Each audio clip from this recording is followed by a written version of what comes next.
다 같이 묵상 기도하심으로 주일 오후 찬양 예배를 하나님께 올려드리겠습니다.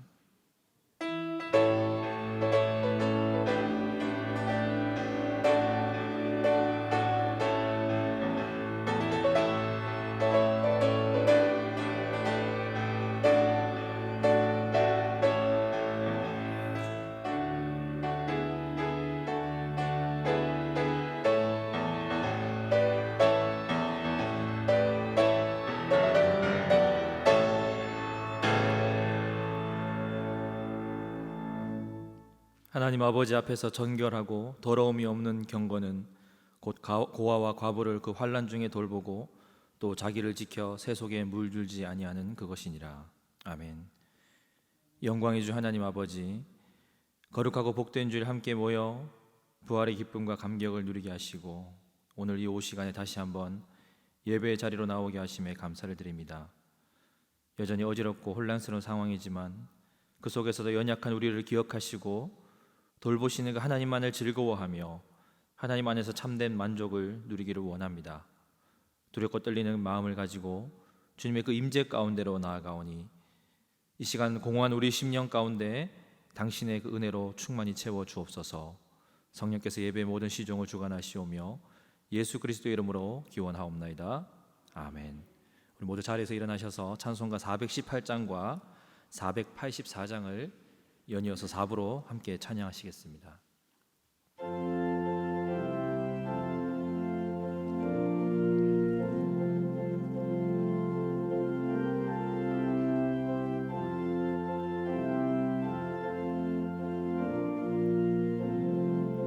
(418장입니다) 기쁠 때나 슬플 때나 도우시는 사랑의 주, 기쁠 때에 찬양하고 슬플 때 기도합니다. 사랑의 우리 주여 위로하소서. 임마누엘 주여 세임 주소서. 병들 때나 괴로울 때 도우시는 위로의 주, 믿음으로 간구하니 연약함 고쳐주소서. 사랑의 우리 주여 위로하소서. 임마누엘 주여 세임 주소서. 바쁠 때나 고달플 때 도우시는 능력의 주, 힘이 없고 지칠 때에 내 손을 잡아주소서. 사랑의 우리 주여 위로하소서. 임마누엘 주여 세임 주소서.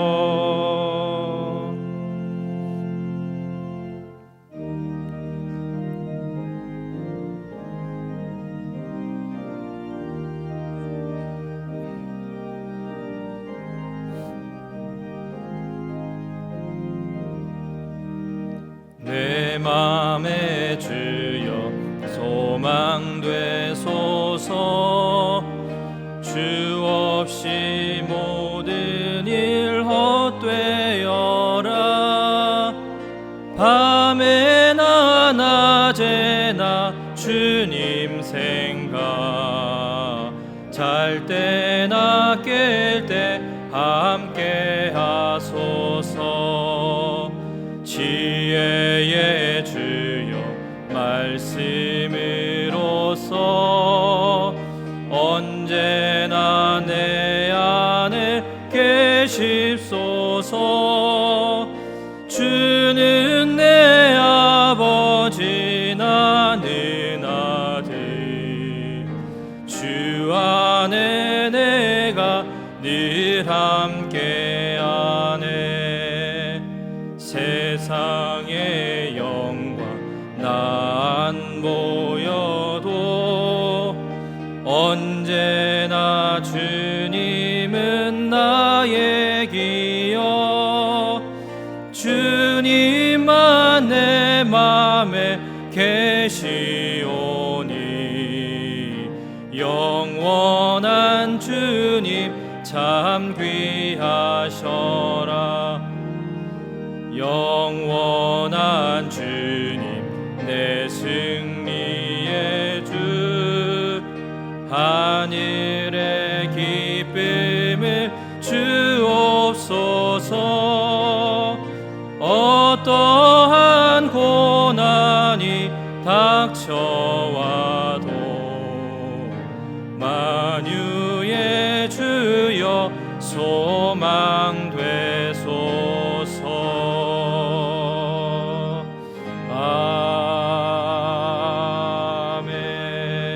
아멘. 다 자리에 앉아주시기 바랍니다. 이 시간 함께 우리 통성으로 같이 기도하기를 원합니다. 예배를 통해서 하나님의 임재를 우리가 경험하며 성령께서 진리의 말씀으로 공허한 우리의 심령을 채워주시도록 기도합시다.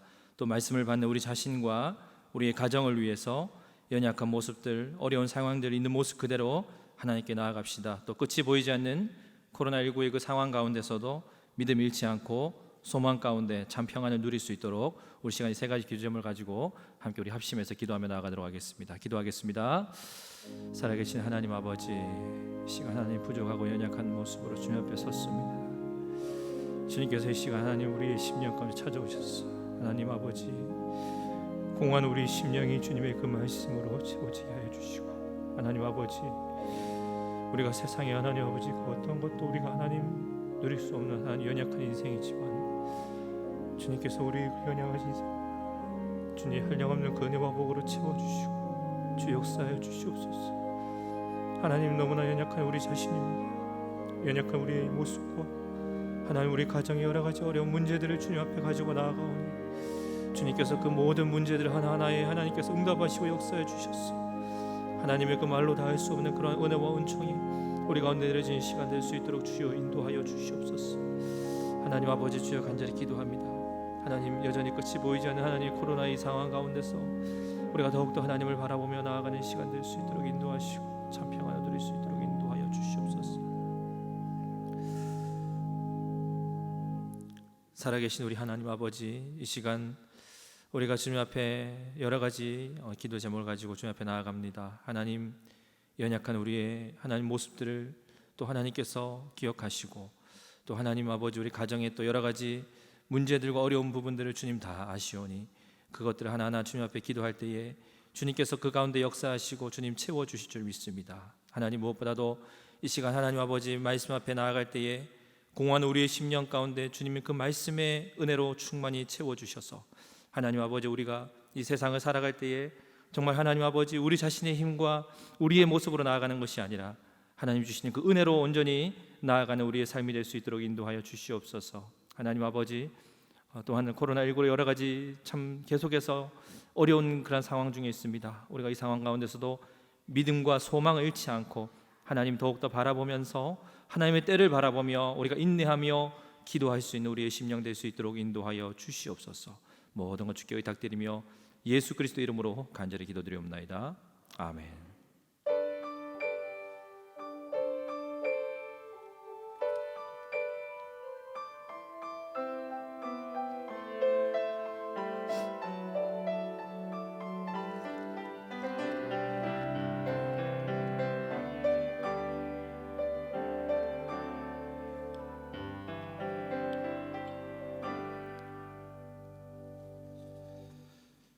모두 다 같이 일어나셔서 우리 성경 봉독하도록 하겠습니다. 함께 보신 말씀은 시편 12절에서 18절까지 말씀입니다. 시편 12절에서 18절까지 말씀을 저와 여러분들이 한 절씩 교독하시겠습니다. 여호와여 일어나옵소서. 하나님이여 손을 드옵소서. 가난한 자들을 잊지 마옵소서.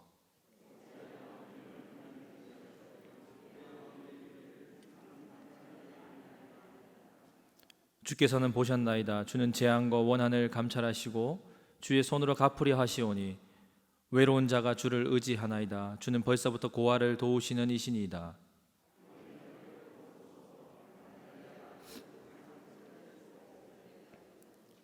여호와께서는 영원 무궁하도록 왕이시니 이방 나라들이 주의 땅에서 멸망하였나이다.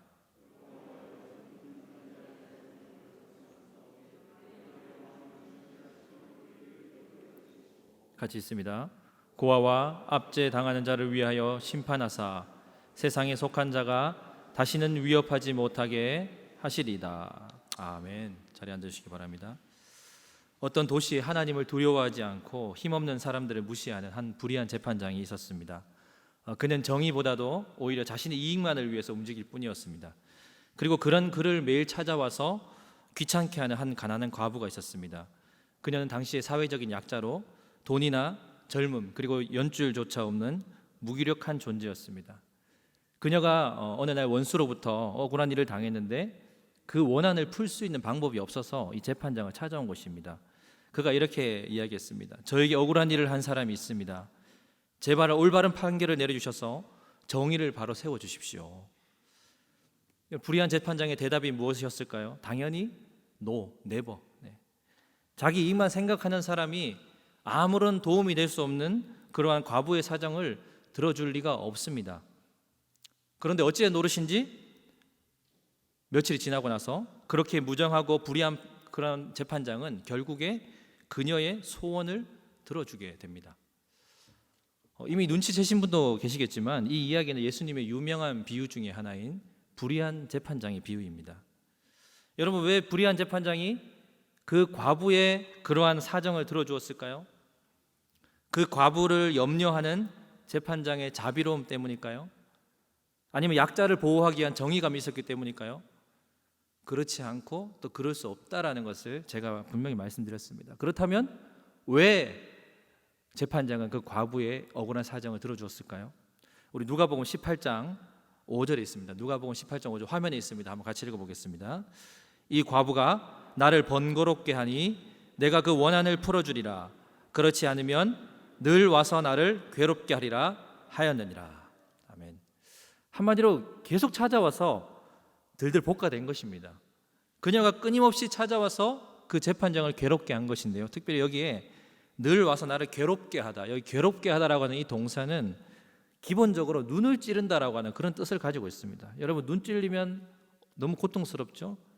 지금 이 과부의 끈질긴 이 하소연이 재판장에게는 눈이 찔린 것 같은 그러한 어떤 심정이었던 것이고, 그런 심정이었던 것을 말하고 있습니다.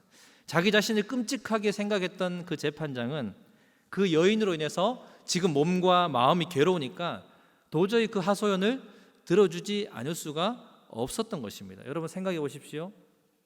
이 과부의 이러한 태도는 도대체 어디에서 나온 것일까요? 어디서 이런 배짱이 나올 수 있었을까요? 그것은 바로 불의한 재판장만이 자신의 억울함을 풀어줄 수 있다라고 하는 바로 그런 믿음이 있었기 때문입니다. 그러면서 예수님께서는 이 과부의 이런 태도를 기도에다가 적용을 하십니다.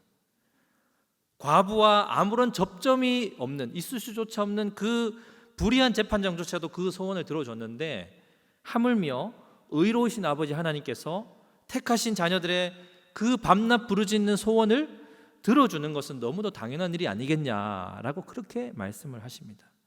여러분, 우리들도 기도할 때에 이 과부같이 끈질긴 마음으로 포기하지 말고 계속 기도해야 할 줄로 압니다. 그런데 이런 태도로 기도하기 위해서 필요한 것이 뭐냐 하면 바로 하나님을 향한 믿음입니다. 하나님만이 우리의 기도를 들으시고 하나님만이 응답하여 주시고 하나님만이 해결해 줄 수 있다라고 하는 그 절대 신뢰, 그것이 있을 때에 이런 과부와 같은 태도를 가질 수가 있는 것입니다. 오늘 이 시편 저자인 다윗이 바로 이러한 믿음을 가지고 있었습니다. 지난번에 살펴보았던 것처럼 다윗은 하나님 앞에 이 불의한 상황을 놓고 기도했습니다. 그런데 현실은 여전히 아무것도 변한 게 없고 악인들은 오히려 더 악랄하게 활개를 치고 있는 걸 그는 보았습니다. 여러분, 이런 상황에서 필요한 것이 바로 이 불의한 재판관의 비유에서 나오는 과부와 같은 태도이고 또 다윗과 같은 그런 믿음입니다. 오늘 이 믿음을 한번 살펴보면서 기도해도 변하지 않을 것 같은 이런 현실에서 우리의 믿음을 다시 한번 점검하고 세울 수 있는 시간이 되기를 원합니다. 기도할 때 우리가 기억해야 될 가장 중요한 태도는 무엇이냐면, 비록 현실은 아무것도 변한 게 없다고 할지라도 낙심하지 말고 항상 믿음으로 나아가야 한다라고 하는 바로 그 사실입니다. 이 앞서 제가 말씀드린 불의한 재판장의 이 비유에서 그 목적을 예수님께서는 이렇게 말씀하십니다. 누가복음 18장 1절에 있습니다. 우리 함께 같이 누가복음 18장 1절 같이 한번 읽겠습니다. 예수께서 그들에게 항상 기도하고 낙심하지 말아야 할 것을 비유로 말씀하여, 항상 기도하고 낙심하지 말아야 된다라고 예수님이 먼저 이 비유를 말하기 전에 그 목적을 먼저 말씀해 주셨습니다. 여러분, 우리의 기도 생활에 있어서 가장 방해가 되는 것이 있다면 무엇이냐면 바로 기도가 우리의 생각만큼 신속하게 응답이 안 된다라고 하는 바로 그 점입니다. 기도 응답이 상상을 초월할 정도로 느리게 온다라고 한다면 결국 기도하다가 쉽게 실망하고 중단하게 되는 것이 바로 우리의 모습입니다. 게다가 기도를 열심히 했는데도 여전히 변하지 않는 현실을 마주하게 된다면 그 낙심은 훨씬 더 클 것입니다. 여기 낙심하다라고 하는 이 말은 안 좋은 일로 인해서 동기나 의욕을 상실해서 하던 일을 포기해 버린다라고 하는 바로 그것을 말합니다. 여러분, 기도하면서 왜 낙심해 버립니까? 방금도 말씀드렸지만 그것은 결국 기도 응답 그 자체에 집중하기 때문에 기도하다가 낙심해 버리는 것입니다. 단순히 기도 응답만을 바라고 있다, 그러면서 기도를 한다 그러면 우리에게는 하루가 천년같이 길게 느껴질 수 있을 것입니다. 그런데 반대로 천년을 하루같이 여기시는 그 하나님의 관점과 시간표에서 볼 때는 그 기도 응답은 가장 신속하게 이루어지는 것입니다. 무슨 말이냐면 결국 우리에게 초점을 맞춘다면 기도 응답은 항상 느리게 오는 것이고, 하나님의 기준에 맞출 때에는 결국 가장 적절한 시기에 응답이 이루어진다는 것을 알게 됩니다. 오직 우리의 기도를 들으시는 하나님 아버지께만 초점을 맞추고 기도할 수 있는 저와 여러분 되시기 바랍니다. 오늘 다윗도 바로 이러한 믿음이 있었기 때문에 오늘 본문에서처럼 낙심되는 상황에서도 계속적으로 하나님께 나아갈 수가 있었습니다. 시편 9편과 10편은 편의상으로는 이렇게 두 개의 시편으로 나눠져 있지만 원문을 보면 이것이 각 행들의 첫 글자가 히브리어의 알파벳 순서로 규칙적으로 배열되어 있는 하나의 시편으로 생각해 볼 수가 있습니다. 지금 시편 9편에서 지금 다윗은 원수들에게 압제당하는 그 상황에서 기도를 했습니다. 그런데 시편 10편의 전반부를 보면 여전히 악인들은 더 활개를 치고 있습니다. 하나님 어디 있냐? 또 하나님 있으면 나와보라 해라 하면서 더 이렇게 활개를 치고 있습니다. 그것을 경험하고 있습니다. 다윗의 입장에서는 기도했는데도 이런 상황인 거예요. 낙심하고 포기할 수도 있는 상황입니다. 그런데도 불구하고 오늘 우리가 읽었던 이 12절부터 나오는 이 다윗의 기도를 보면 다윗은 하나님을 전폭적으로 신뢰하면서 더욱더 적극적으로 기도하고 있는 그 모습을 우리가 볼 수 있습니다. 제가 오늘 설교의 제목을 부재에서 임재로, 멀리에서 가까이로라고 하는 제목으로 잡았습니다. 하나님께서는 때로는 숨어 계시는 것 같고 멀리 숨어 계시는 것 같고 그리고 우리 가운데 계시지 않는 것처럼 느껴질 때가 있습니다. 하나님께서 자기 백성을 잊어버리셨고 얼굴을 가렸고 또 영원히 보지 않을 것이고 또 심지어 없는 것이나 다름없다라고 하는 그런 이 악인의 교만한 조롱이 맞아떨어지는 것처럼 보일 때도 있습니다. 여러분, 실제로 이것은 우리가 자주 맞닥뜨릴 수 있는 현실인 것이죠. 그런데 이러한 상황을, 이러한 현실을 뒤집어 엎을 수 있는 것이 뭐냐면 바로 믿음의 기도입니다. 다윗은 오늘 이 본문에서 마치 하나님이 계시지 않는 것처럼 살고 있는 이 악인의 생각이 틀렸음을 증명해 달라고 그렇게 요청하면서 기도하고 있습니다. 하나님께서 외로운 자와 그리고 고아에게 멀리 계신 분이 아니라 가까이서 도우시는 분임을 보여달라고 그렇게 간구하고 있습니다. 한번 그 부분을 살펴보면요, 먼저 앞선 4절에서 원수들이 비웃고 있는 그 말에 대한 그러한 반전을 위해서 질문 형태로 그들의 그러한 모습을 고발하고 있습니다. 13절 말씀 한번 보시면요, 어찌하여 악인이 하나님을 멸시하여 그의 마음에 이르기를 주는 감찰하지 아니하리라 하나이까. 그러면서 11절에서 이 악인들이 하나님은 영원히 너희들을 보지 않을 거다, 그렇게 얘기했던 이 악인들의 불경하고 모욕적인 언어를 다윗은 오히려 반대로 벅차오르는 신뢰의 감정으로 이렇게 뒤집으면서 14절을 시작합니다. 주께서는 보셨나이다. 주께서는 이미 보셨습니다. 주께서는 이 모든 상황을 다 지켜보셨습니다. 그러면서 다윗은 하나님의 간섭에 대해서 더욱 확고한 믿음으로 이어서 이렇게 고백을 하고 있죠. 주는 재앙과 원한을 감찰하시고, 이 좀 약간 약합니다. 이걸 좀 더 구체적으로 표현하면 이렇습니다. 주께서는 보셨나이다. 정령 진정으로 하나님 당신은 자기 백성의 시련과 원한을 다 지켜보고 계십니다. 다윗이 이렇게 고백하고 있는 것입니다. 그렇기 때문에 우리는 기도하고 아무 응답이 없다고 해서, 현실은 아무것도 변한 게 없다고 해서 낙심하지 말고 더욱 믿음으로 나아가야 할 줄 믿습니다. 특별히 우리의 죄와 그리고 죄된 습성을 없애기 위한 기도, 그러니까 성화를 위한 기도죠. 그리고 우리의 성품의 변화를 위한 기도라든지, 그리고 이 땅에 참된 하나님의 정의가 이루어지기를 구하는 기도, 이런 기도는요, 여러분 단숨에 하루아침에 이루어지는 것이 아닙니다. 이것은 죽는 그날까지 해도 충분하지 않은 것입니다. 게다가 가족의 그리고 친구와 같이 사랑하는 사람의 구원 문제도 우리가 생각하는 것보다 응답이 아주 늦어질 수 있습니다. 여러분 기도하면 생각나는 사람이 누굽니까? 5만 번을 응답받은 조지 뮬러, 여러분 다들 아시죠? 기도 응답을 5만 번이나 그렇게 응답받았다 해서 그렇게 알려진 고아의 아버지 조지 뮬러도 똑같은 그런 감정을 느꼈습니다. 어떤 부분이었냐면 그 절친한 친구를 위해서, 친구의 구원을 위해서 기도했는데 그게 정말 이루어지지 않는 거예요. 그래서 막 그가 이제 결국에는 기도하다 안 돼서 5만 번의 응답받은 조지 밀러도 실망하려고 하는 마음을 딱 가지려고 하는 찰나에 그 친구가 죽기 바로 직전에 하나님께로 돌아왔다고 합니다. 여러분 이렇게 하나님께서 우리의 이 기도 응답을 지연시키는 이러한 기도 제목들이 있는데, 여러분 왜 그렇게 하나님이 굳이 우리의 기도 응답을 왜 지연시키는 것일까요? 그것은 우리로 하여금 전적으로 하나님만을 신뢰하고 하나님만으로 전부 삼게 하기 위해서입니다. 만약에 우리가 한 번 기도해서 그것이 얻어지면 결국에 그것은, 그 공로는, 그 영광은 바로 기도한 나 자신에게 돌아가는 것입니다. 그런데 그것이 아니라 오랫동안 기도하면서 그렇게 했을 때 결국 고백하는 것은 하나님 하셨습니다. 나는 아무것도 한 게 없습니다. 하나님 하셨습니다. 정의가 실현되는 것은 미래에 닥칠 어느 날의 일일 수 있지만 주님이 약속하신 격려와 위로는 바로 그분을 바라보기만 하면 지금도 누릴 수가 있는 것입니다. 여러분 이렇게 하나님의 분명한 뜻이 있는데 우리가 한 번 기도하고 우리가 몇 번 기도했다고 해서 그것을 응답되지 않는다고 쉽게 포기해버린다면 여러분 우리는 더 이상 기도할 수 없게 됩니다. 그렇게 되면 이 전 세계를 향한 이 하나님의 계획 속에 동참할 수 없는 그런 불행을 우리가 겪을 수가 있는 것입니다. 여러분 혹시 지금 여러분이 받고 있는 억울함과 고통들이 있으십니까? 간절한 기도의 제목과 소원이 있으십니까?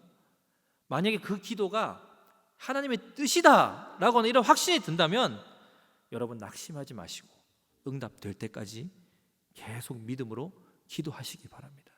여러분 그렇게 하시면 결국 우리는 무엇을 경험하게 되냐면 저 멀리 계시는 그 하나님이 가장 가까이 계시고 그리고 부지하신 것 같은 그 하나님의 그 임재를 가장 가까이서 느끼고 경험하게 되실 것입니다. 그렇게 되면 기도 응답이 중요한 게 아니에요. 더 이상 기도 응답이 중요한 것이 아니라 바로 내가 지금 만나고 있는 하나님, 그분만 있으면 됩니다. 하나님 한 분만으로 만족합니다. 그러한 지경으로 나아갈 수가 있다는 것입니다. 아무쪼록 이러한 은혜를 누릴 수 있는 저와 여러분의 삶이 되어지기를 원합니다. 그렇다면 우리는 아무런 응답이 없고 변하지 않을 것 같은 이러한 현실 앞에서 낙심되는 상황을 맞이할 때에 과연 우리는 어떤 내용으로 기도를 해야 할까요? 오늘 이 다윗의 이 기도를 한마디로 딱 정리한 것이 12절 말씀입니다. 우리 한번 12절 말씀을 함께 같이 읽도록 하겠습니다. 여호와여 일어나옵소서, 하나님이여 손을 드옵소서. 가난한 자들을 잊지 마옵소서. 세 가지를 말하고 있습니다. 먼저는 여호와여 일어나옵소서입니다. 이것은 하나님께서 우리 삶에 즉시 개입해달라고 간구하는 것입니다. 많은 경우에 하나님은 행동하는 것처럼 보이지 않고 현실과 동떨어진 저 하늘에서 뒷짐지고 앉아서 우리 현실엔 전혀 관여하지 않는 것처럼 보일 때가 있습니다. 하지만 이런 상황에서도 우리가 가져야 될 바른 반응은, 바른 태도는 하나님께로 돌아가, 그리고 그분이 개입하시고 간섭하시도록 요청하는 것입니다. 여호와여 일어나옵소서.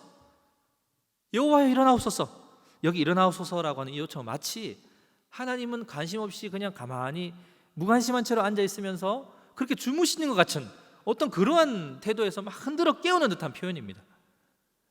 여러분, 그 하나님 실제로 그런 건 아니시죠? 하나님 다 지켜보고 계십니다. 하지만 하나님은 그러한 상황에서도 우리로 하여금 하나님께 나와서 그것을 부르짖기를 원하십니다.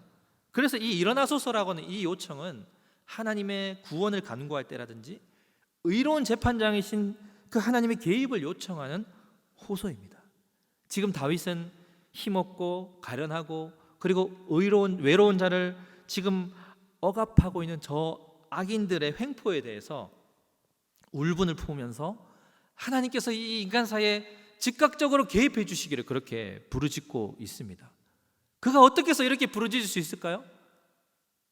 그 안에 확신이 있었기 때문에. 무슨 확신일까요? 하나님이 일어나셔서 개입하면 반드시 승리한다라고 하는 그 확신. 하나님이 지금 개입하시면 반드시 승리한다는 그 확신이 있었기 때문에 다윗이 이렇게 기도할 수가 있는 것입니다. 여러분, 지금 여러분에게는 이러한 믿음이 있으십니까?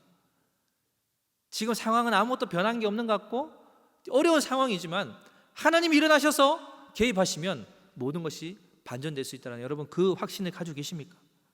그렇다면 다윗처럼 여호와여 라고 이렇게 외치는 고백으로 하나님의 살아계심을 인정하면서 하루하루를 그렇게 시작할 수 있기를 바랍니다. 이러한 은혜를 누리시는 저와 여러분 되시기를 주님으로 간절히 축원드립니다. 이 다윗의 두 번째 기도 제목은 하나님이여 손을 드옵소서입니다. 이것은 실질적으로 하나님의 능력과 임재가 나타나도록 구하는 표현입니다. 여러분, 손을 든다라고 하는 표현은 성경에서 맹세에서 주로 사용되는데 여기서는 어떤 이 싸움, 전쟁을 위해서 손을 드는 것을 말하는 것입니다. 전쟁에서 손을 올리는 그 전사의 모습을 암시해 보여주고 있습니다. 오늘 본문 12절을 좀 더 구체적으로 이렇게 번역할 수 있습니다. 여호와여 일어나옵소서. 하나님 주의 손을 들어 악인을 벌하여 주옵소서. 여러분, 최근 들어서 이 악으로 응징하는 이 방식의 TV 드라마가 인기가 높은데요. 여러분, 이것은 왜 이런 것이 인기가 높을까요? 지금 이 사회적인 악인이나 또 사회에 무리를 일으킨 사람에 대해서 처벌이 제대로 이루어지지 않기 때문입니다. 그래서 국민적인 이 비난과 그리고 이 분노의 감정, 이것이 크기 때문에 이러한 TV 드라마가 인기가 많은데요. 최근에 이 언론 보도 통계에서 우리 국민이 이 사회에 대한 인식을 알아보기 위해서 우리 사회가 착한 사람들이 잘 사는 사회인지 못된 사람이 잘 사는 사회인지 질문을 했습니다. 그러니까 이 결과로 우리 국민의 4명 중에 3명에 해당하는 74%가 우리 사회는 못되게 사는 사람들이 잘 사는 사회라고 그렇게 응답을 했다고 합니다. 법과 제도를 잘 지키면서 그렇게 열심히 살아가는 착한 사람은 오히려 손해를 보고, 오히려 법과 제도를 지키지 않으면서 그렇게 못되게 사는 사람이 잘 사는 사회라고 하는 이 인식이 훨씬 우세한 것으로 그렇게 나타났습니다. 그러다 보니까 이런 현실을 반영하는 드라마들이 그 속에서 이 민주주의 사회를 지탱해 나가는 그런 시스템, 이 부재를 당연시하도록 만듭니다. 그래서 결국에는 총을 든 전직 마피아의 이 복수극이라든지 아니면 복수 대행극이 아니고서는 해결이 불가능해 보이도록 그렇게 그리고 있습니다. 그런데 여러분, 이 드라마 속에 그려지는 그런 악은 1차원적인 뿐만이 아니라 또 그 악에 대항하는 선의의 악, 그거 역시 대응 방식이 똑같이 폭력적이거나 1차원적입니다. 여러분, 과연 그런 복수가 우리 사회를 이러한 불의에서 구해낼 수가 있을까요? 단순히 생각할 때는 하나님께 기도한다고 뭐가 달라지냐? 차라리 악을 처단하기 위해 이런 강력한 복수가 훨씬 더 적극적이고 확실한 방법 아니냐, 이렇게 생각될 수가 있습니다. 그런데 이 초대 교부 가이사랴 유세비우스는 이 시편 주에서 오늘 이 본문을 주의하면서 이렇게 말했습니다. 사랑하는 이여, 그대 스스로 복수하려 들지 말고 그대의 분노에 거리를 두십시오. 복수는 내가 할 일, 내가 보복하리라 하고 주님께서 말씀하십니다. 오늘 본문의 다윗도 바로 이 믿음으로 서 있는 것입니다.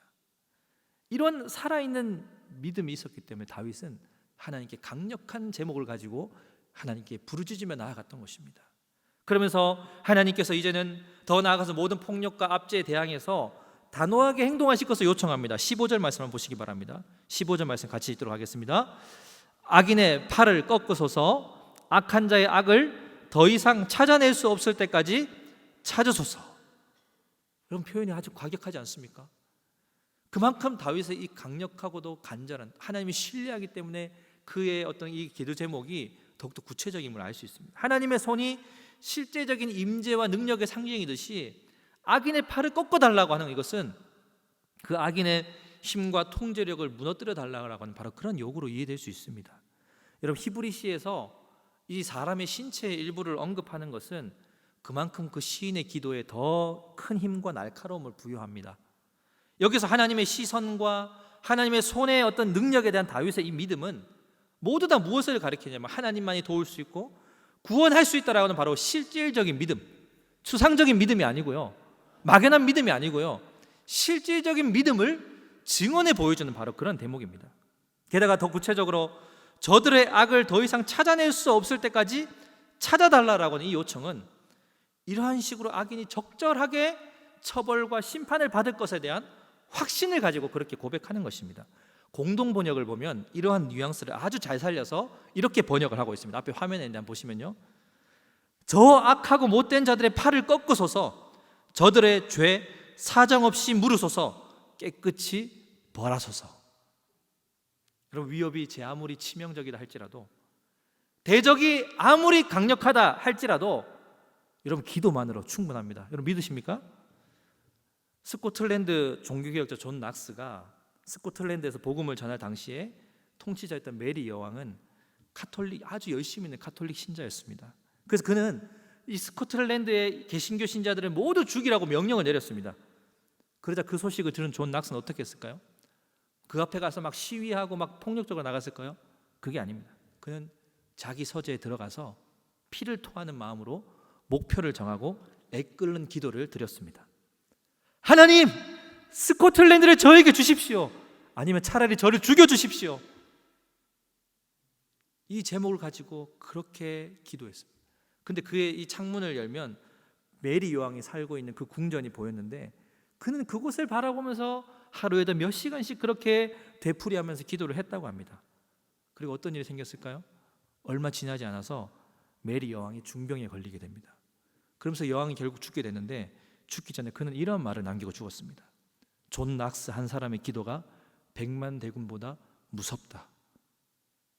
존 낙스의 이러한 기도를 통해서 스코틀랜드 수많은 개신교 신자들이 목숨을 건지게 된 것입니다.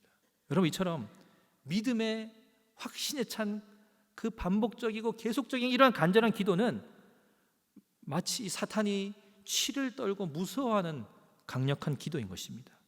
여러분, 기도하는 한 사람이 기도하지 않은 한 민족보다 강합니다. 여러분, 믿으십니까? 바로 여러분이 그렇게 기도하는 그 한 사람이 될 수 있기를 주님의 은혜로 간절히 축원드립니다. 그러나 마지막으로 세 번째 기도 제목은 가난한 자들을 잊지 마옵소서라고 하는 제목입니다.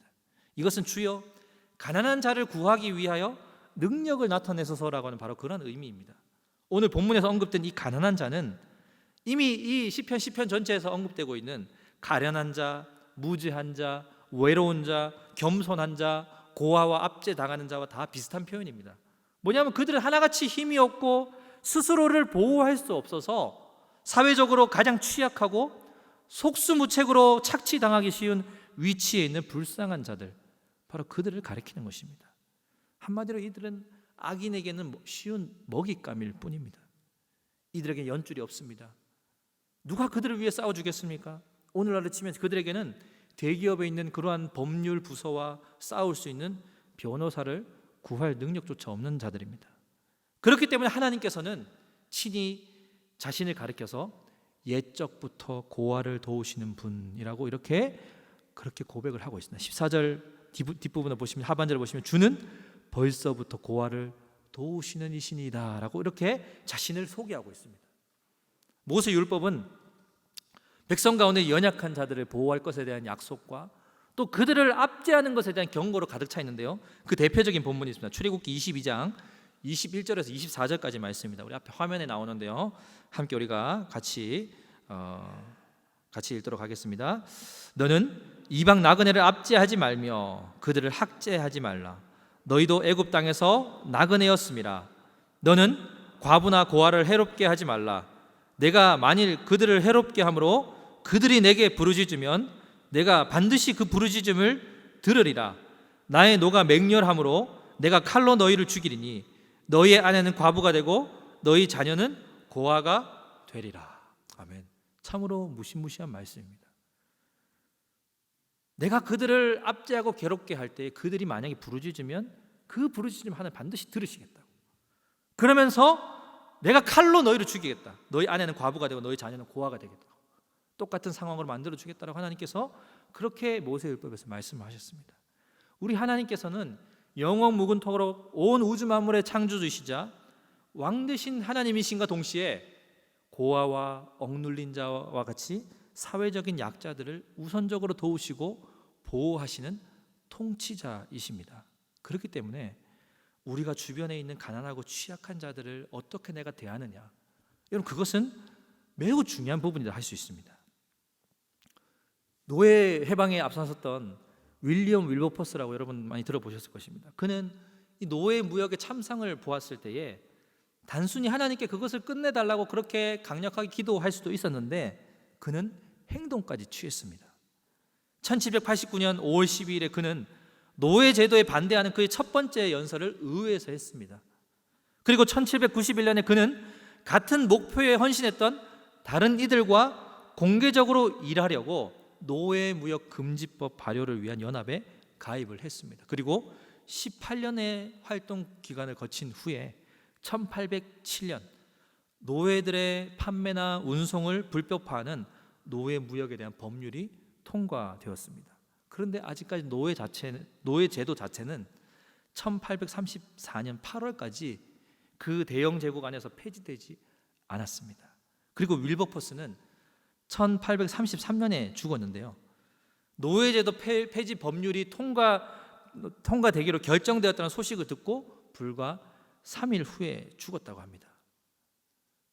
그는 노예제도의 끝을 보기 위해서 44년 동안 실제로 그렇게 기도만 했을 뿐만 아니라 행동했던 바로 그런 사람이었습니다. 그리고 그의 죽음 이후에 곧바로 80만 아프리카 노예들이 자유롭게 되었던 것입니다. 하나님께서는 오늘날에도 마찬가지입니다. 이 기도에 응답하시기 위해서 윌버포스와 같이 저와 여러분들을 사용하실 수가 있다는 것이죠. 이렇게 정말 큰 어떤 제도를 바꾸기 위해서도 쓸 수 있지만, 여러분, 오늘 우리가 그 큰 것만을 바라볼 것이 아니라 가장 작은 영역에서부터 우리가 생각해 봐야 할 줄 압니다. 오늘 누가 연약하고 누가 무력한 사람일까요? 여러분이, 저와 여러분들이 무언가를 하도록 하나님께서 부르고 계심을 여러분 기억하시기 바랍니다. 가정부터 교회, 직장, 우리가 속해 있는 공동체 어디서든지 갑을 관계가 형성될 수가 있습니다. 여러분, 과연 나는 어떤 위치에 서 있는지 생각해 보십시오. 오랫동안 내가 그 자리에 있으면서 영향력을 행사하고 그리고 의사결정하는 힘을 가지고 있으면 있을수록, 목소리가 높으면 높을수록 갑의 자리에 서 있을 가능성이 많습니다. 그리고 그 관계 속에서 힘없는 을의 위치에 있는 사람들이 누군지를 생각해보고 그들에게 내가 어떠한 태도와 행동으로 임하고 있는지를 생각해 보시기 바랍니다. 그들의 고통소리와 신음소리를 하나님께서 들으시고 그들 편에 서서 하나님이 역사하실 수 있다는 것을 기억하면서 결코 그들을 압제하거나 위협하지 않도록 주의해야 할 줄로 압니다. 말씀을 맺기를 원합니다. 여러분, 우리는 이 불의하고 죄악된 세상에서 과연 어떻게 살아야 하겠습니까? 하박국 선지자는 거기에 대해서 분명한 그러한 해답을 이야기하고 있죠. 오직 의인은 믿음으로 말미암아 살리라. 지금 암울한 현실을 바라보면서 신앙적인 회의와 의문 가운데 빠져 계십니까? 그렇다면 다윗처럼 믿음을 가지고 선포하면서 하나님 앞에 나아가시길 바랍니다. 그분 앞에서 여러분 안에 그런 아픈 마음들을 다 쏟아내시길 바랍니다. 그리고 하나님께 간절히 도움을 청하시기 바랍니다. 그러면 우리 마음에 처음에는 의심과 회의가 있었던 것이 이내 확신으로 바뀌게 되는 것을 경험하게 될 것입니다. 우리가 하나님께 하나님 일어나십시오, 하나님 악인들을 향해 손을 드십시오, 하나님 가난한 이들을 잊지 마십시오 라고 그렇게 강력하게 간구하기 시작할 때에 하나님께서 친히 일어나 행동하실 것입니다.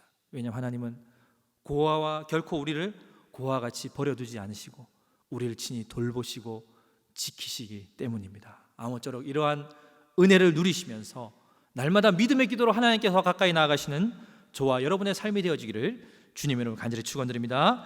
우리 이 시간 함께 같이 주신 말씀을 가지고 우리 통성으로 함께 같이 기도해 보기를 원합니다. 오늘 말씀을 기억하면서 내가 하나님 앞에 어떠한 모습으로 나아가야 할지, 나는 지금 하나님 앞에 어떠한 태도로 하나님 앞에 서 있는가, 나는 지금 내가 속해 있는 곳에서 어떠한 모습으로 연약하고 어려운 환경에 있는 이들을 어떠한 모습으로 대하고 있는가, 우리 모습을 돌아보면서 하나님 앞에 우리가 진실된 모습으로 정직한 모습으로 온전히 이 시간 나아가면서 또 기도하기를 원합니다. 또한 우리 교회와 그리고 이 코로나의 상황들을 놓고 우리 시간 2-3분가량 합심해서 통성으로 기도하며 나아가도록 하겠습니다. 기도하겠습니다. 살아계신 하나님 아버지, 이 시간 우리에게 하나님의 귀한 말씀 허락해 주신 은혜 감사를 드립니다. 우리의 상황이 어렵고 힘든 하나님, 그러한 불의한 하나님, 우리한 상황 앞에서 우리의 심령이 낙심되고 하나님 실망할 수 있는 그런 상황 앞에서 우리가 항상 우리가 기도하고 낙심하지 아니하고 하나님 아버지, 정말 우리가 하나님의 뜻에 부합한 기도를 우리가 하나님 계속해서 하나님 앞에 온전히 나아가 드릴 수 있도록 우리의 삶을 붙들어 주시고 인도하여 주시옵소서. 하나님 아버지 주여, 그래야 해서 우리가 이 기도함을 통해서 하나님을 더 가까이 만나고 하나님의 임재를 더 깊이 느끼며 나아갈 수 있는 우리의 삶이 될 수 있도록 주여 인도하여 주시옵소서. 무엇보다도 우리가 기도할 때에 하나님 아버지, 정말 하나님 우리의 이 기도 제목들을 놓고 우리가 우리 무슨 내용으로 그래야 이런 상황에서 기도해야 되겠습니까? 하나님 일어나십시오. 하나님 아버지, 악인들을 향해 손을 들어 주십시오. 아버지 하나님 주여, 가난한 이들을 주님 잊지 말아 주십시오. 하나님 아버지, 날마다 이 기도의 제목을 가지고 기도하면서 불의한 이 세상에 어려운 상황에 고통 중에 있을 때에 그 속에 하나님의 그런 계획과 하나님의 일하심을 바라보면서 믿음으로 승리하며 나아가는 우리의 삶이 될 수 있도록 주여 인도하시고 주여 붙잡아 주시옵소서. 코로나의 어려운 상황 중에 있습니다. 우리가 이 상황 앞에서도 하나님을 더욱더 의지하며 하나님 붙들고 나아가는 우리의 심령을 될 수 있도록 주여 인도하여 주시고, 아버지 하나님 주여, 우리가 믿음으로 온전히 나아가는 우리의 삶이 될 수 있도록 주여 인도하시고 주여 붙잡아 주시옵소서. 모든 것 주께 부탁드리며 예수 그리스도 이름으로 간절히 기도드리옵나이다. 아멘.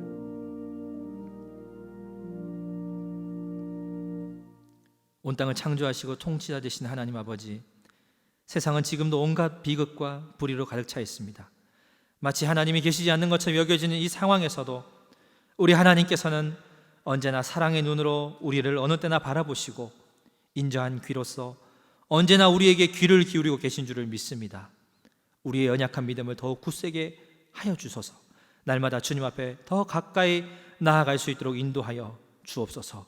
속히 일어나셔서 우리의 인생 가운데 개입해 주시고 손을 들어 악인들을 벌하여 주시고 가난한 이들을 또 억압받는 이들을 잊지 말아 주옵소서.